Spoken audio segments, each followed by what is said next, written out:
Okay, welcome to the final episode in the saga of the 1991 Corniche interior wood trim. This is a final set, and in the first video we showed a factory original set from a 91 Corniche that had suspected problems under the finish. And we did that initially with the idea of being able to communicate directly from Los Angeles to the owner in New York, rather than just sending some still pictures. And as you may recall, this wood is walnut burl. The decorative large sections of it are walnut burl. And then there's an inlay of boxwood, a traditional accent used in furniture. And then the outside crossband is paldeo, so it has quite a bit of punch and attractiveness. When one refinishes, despite the repairs, or independent of any repairs, you get a greater clarity. You get higher contrast between light and dark elements in the wood, and you come back to the color that the wood was close to at the time of the build of the vehicle. As finishes age, they pick up a certain amount of amber color and a little bit of opacity, and that obscures the true dynamics of the wood underneath. So refinishing has a very high, I think, value to it, but in this case, some of the problems of cracking and chips and so on were the result of problems at the veneer level.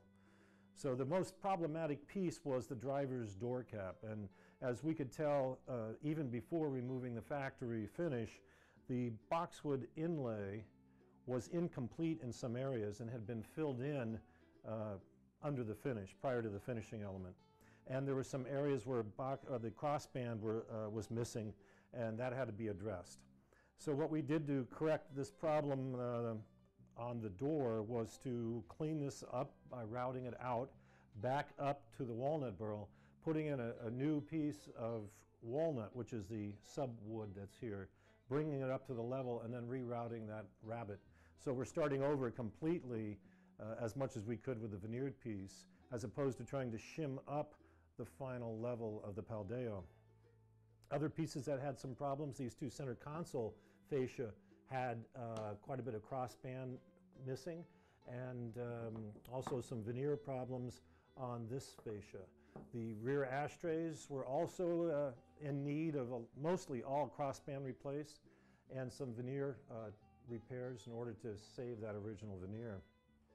It was a little bit of a difficult in matching this original paldeo, and Corniches for decades used paldeo as a crossband, but only toward the end of the 80s and 90s did they get into, early 90s, did they get into a boxwood inlay. Our selection of paldeo was not quite light enough, and we ended up selecting some and had to order new paldeo and then treat it so that we could get into a pretty good match between the original paldeo and what we did here. So that pretty much completes the restoration of this wood, the repairs and the refinishing.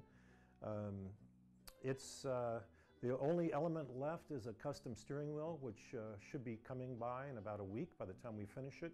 And it's springtime in New York, and the owner wants his wood back so he can enjoy the convertible. So this is going to ship out today, and hopefully about a week we'll be back with the custom all-burl steering wheel.